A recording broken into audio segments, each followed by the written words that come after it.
This is episode 197 of Super League Pod, and it's Charity Week this week as we offer up some good causes for the SLP family to support. Don't worry though, we won't be asking for donations for Hull FC's end of season holiday, that's already booked and packed for. We will speculate though on Man of Steel, £1 Million game contestants, and help you get in the musical mood for the Super League Grand Final. So get strapped in kids for SLP time.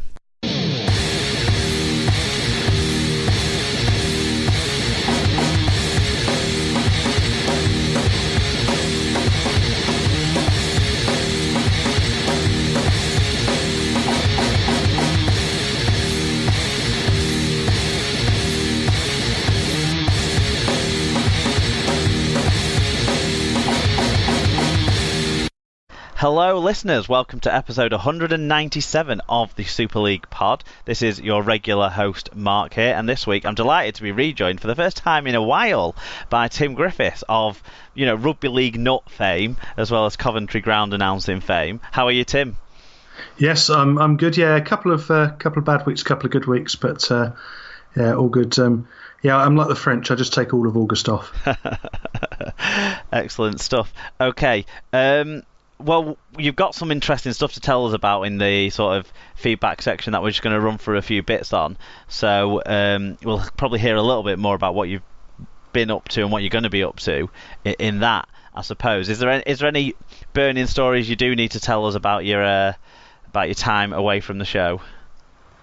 Well, I had a slightly amusing story when I was out snorkeling and diving a couple of weeks ago. As I'm coming back off a dive, getting into the boat, being dragged up by the enthusiastic teenager who was driving the boat, and he grabs the ripcord on my life jacket, and they've got a small CO2 canister in there, which and it's designed to be punctured, and then the air fill in very quickly to instantly inflate your life jacket, which is a really good idea if you're trapped somewhere underwater or you're in danger. It's brilliant. Yeah, if you emergency need some buoyancy, it's really good. However, if you're face down on the deck of a boat, it's less good, especially because the angle it comes from the bottom up. So it flips you up and then smacks you straight back down into the deck. So you're flopping around like a fish. Does it? So are we sure it was inadvertent and accidental? I'm pretty sure it was. Yeah, he was just grabbing hold of something to make sure, because it's not easy getting into a rib once you got full kit on, and as you're clambering over the side, and he was just trying to find something to hold on to. Oh, so, fair enough. Fair enough.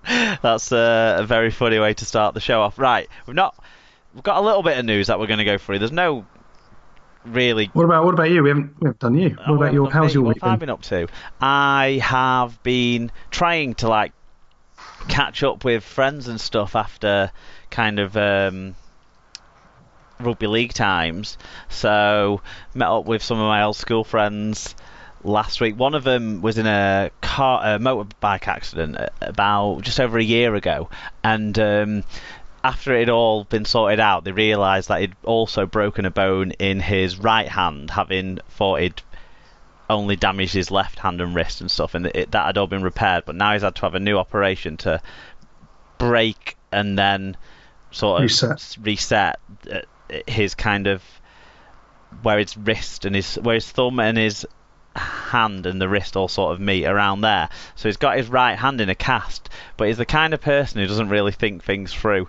So he he would put his phone into his right hand jeans pocket, so and then have to just get it out with the little limited dexterity he had in his fingers hanging out the end of his cast. So obviously the first go-to thing was, as soon as he put his phone away, was to ring his phone, so he had to get his phone back out. So I've been up to that, and yeah, just trying to get around and see some friends and that sort of stuff. It was also my mum's birthday on Sunday. What year are we in? She'll have been 55, I think. That makes sense. Happy birthday. That was on Sunday, but she's in America at the moment seeing my sister, so which is fantastic because it meant I didn't have to plan anything for the birthday. So yeah, happy birthday to my mum, and that's been my week. Yeah. Cool. That's been where I've been at. Okay. A few other people got in touch off the back of last week's episode. David Powell and Paul Michael Craig both got in touch about James, who we had on, James Warrener. They said, great interview with James from the Drax on the final, was what David said, and Paul said, how good was the Catalan fan? His passion really came through in the interview. Yeah, James was fantastic.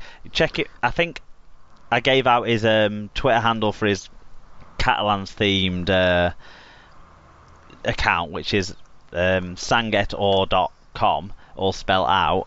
And also you can find him, James Warrener is his name, find his own thing. He's a nice bloke, and he was definitely good at conveying the feelings of a fan in that situation, whereas most of us fans for the day were quite tense in that last 20 minutes or so, but he certainly conveyed the tension that he had was on a much higher level, I would say. Yeah, no, it did come across really well when I listened to it last week on a train, so it was a nice compliment to my journey. I don't think it's the first time he's been involved in a podcast, it isn't, for James, but so he's a pro in that regard. Okay, I wanted to mention a new Wigan book that's going to be coming out, I think at the start of I know at the start of November. It's going to be called In Our Blood, and it's going to be a collection of memories about the club from ex-players, staff of the club, and from fans. And I am one of the fans who should be featured in that book. So Tom McCooey is the guy who's put the book together. He works on the local newspaper in Wigan. So please do look out for that. And if anyone buys any copies and want me to sign the part that I do, I feel Will you sign it in a golden pen? I feel like a real that's the just down the left edge of the page. Yeah. But yeah, so I should be featuring in that book, which is really exciting. I got an email through over the weekend to tell me that, so that should be really exciting. So that's your side project. Sorry? Yeah, that's your side project. Yeah, we're on to yours now. Yeah, so your exciting news. Yeah, so I'm back in charge of in charge this time of the London and South East. Been promoted. Website. I have. I've like with Nail and I've ended up coming on holiday by mistake, but because we've had a bit of a shuffle around, and I've ended up as team manager this year, so it's a bit different to what I was doing last year. I've actually got to do some responsibility, contacting a lot of guys. I think Thursday and Friday, I must have had about 30 messages at one point. It was just getting a bit ridiculous with various things, and we've got 3 games coming up, so we're training this week on Saturday. Did very well, got 25 guys down, which at short notice are pretty much a week and a half's notice for most of them. So that was blooming good to get that many down at that notice, especially as there's still games going on for some of the players as well. So we didn't have any of the Hammersmith boys who are playing in the Harry Jepson this week, because that's reverted back to being a club tournament rather than a. I think it's very interesting. We'll just touch on that Harry Jepson. Yeah, because the Gloucestershire All Golds are. It's the Gloucestershire All Golds, and what's more, Hammersmith might not be able to field a side because they're due to be on tour to Malta. Oh no! So they had a tour booked to Malta. So I'm guessing the Sophie's Choice decision is being made at some point this week. Will the winner of that still get a place in the Challenge Cup final next year, or is that kind of? I don't think they'll go straight to the final. I think they'll get in the early rounds. I think it depends on. I don't know what I said final. That'd be fun, that would be nearly as one-sided as Leeds against Hull KR was. Yeah, all right, okay. I think what happened is there's more sides in the Challenge Cup now at that lower level because last year for London it was the 2 sides that made up the London Grand Final went in. Yes. Because of the other All Golds, the first All Golds or second All Golds, if we're the professional All Gold and Oxford dropping out. All Golds, yeah. Yeah, the semi. Well, yeah. The once and future Bristol side. Possible Bristol, maybe not. Yeah, well, they've reinvented themselves as amateurs now, so amateurs, yeah. So because of those sides pulling out, you needed more sides to make up the lower level of the competition, of course, to get that number of places filled at the whatever round it is those clubs came in. So I think it's more open now than it was previously. Ah, right, okay. But so that that's next weekend, isn't it? The Harry Jepson Yeah, final that's between Hammersmith Hoists. Hammersmith Hills Hoists. Ah, there you go. And the Gloucestershire All Golds. Okay, and then the London and South East representative side, that's going to be playing their fixtures off the back of that. Am I right? Yeah, so it's the following week. The 16th is the first game. That's going to be at Wasps Rugby Club, which is where the London Finals Day was. It's where the London Finals were this year. Yeah, Tim it's where punched a player when he was refereeing a game. Yes, yeah, back, victory, sort of victory lap back to the scene of the crime. Just don't do anything like punch the opposition coach, or I don't want like a Mighty Ducks moment where you like take out the knee of the rival star player or anything like that. No, I mean I'll be shaking hands and organising kit and doing that kind of thing. I won't be doing anything too physical. So who are your fixtures? When are your fixtures and who are they against? Because we're messing around too much. Sunday the 16th. Sunday the 16th, the first fixture. That's against the East of England. Mm-hmm. So all the players from that comp. They had a really good side last year. We played them twice in the semi-final and final last year. The East of England competition, that'll feature people from like the All Golds, wouldn't it? No, that would be West. Oh, yeah. So who's in the East then? So you've got your Hemel. Oh, okay. St Albans, people like that, kind of from St north. St Albans, Milton Keynes, north of London, out to Cambridge. Okay, so it's like home counties. Norwich. Yeah, it's anything east of London, really. Okay. You're coming in there, so I think they've got sides in Essex as well. Will fall into that, and various other ones. So anything to the east of London. Okay. Would come into that one. So North Hertfordshire Crusaders would be one of them. And then we're playing in what's called the Regional Carnival. So to get more games in, the RFL have organised a Regional Carnival, so they'll have 4 sides down on the day.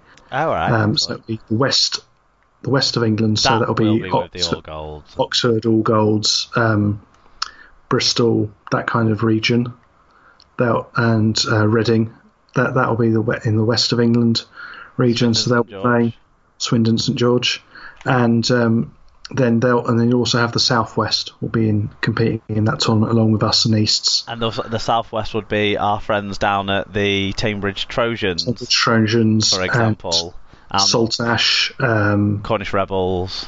Yeah, anyone down the end. So that's being planned fortuitously in the Bath Swindon area. I had no influence on it whatsoever. It just happens to be very close to my house. It'll literally be the closest match you'll have attended to your house all year. Yeah, by quite some distance. Ironically, though, I think I'm staying over in Coventry, so I will be coming from Coventry that morning because it's after the last Bears game. And then the final game we've got, which is a really special one, particularly for me. I'm particularly pleased we've managed to sort this one out on Saturday the 29th. I haven't got the venue yet. It will be playing the Wales Dragonhearts. Wow, yeah. They're off on tour, and we're playing them somewhere in London. And we asked which airport they're flying at so we can arrange a venue nearer the airport for them. But we'll be playing them, and then they'll be flying off in the morning, off on tour. I think it's somewhere Balkanish, but don't quote me on that one. Of course, okay. So if anyone's in London, basically the next 4 weekends, you've got some sort of rugby league to get yourselves around. Well, actually, the middle of those 3 fixtures is in the Bath area, so that's quite exciting as well, isn't it? Because it's somewhere people could go for touristing for a day out and that sort of stuff. I know we've got listeners down in the southwest in particular. I'm sure some of those guys will be up for that festival that you've got going on in that area, and obviously we've got plenty of action for people to go to in the London area too, so that's really exciting. What we'll make sure we do is we put a post up on our Facebook page, Tim, with all the details of those fixtures, and we will... all the news will be on London_SERL. That's our Twitter handle, where we've got London SE_RL. That's where we've got all our news and stuff will be going out through that. Okay, so we'll get something on the Facebook page, and people could go to London SE_RL on Twitter, and we'll also put something up to that, and maybe some links on the blog and that sort of stuff to make sure everyone can find out where they can check out that action. Okay, just one more to cover off here in the shout out section. Really, our friend Lee Whitnell, who's hosted a couple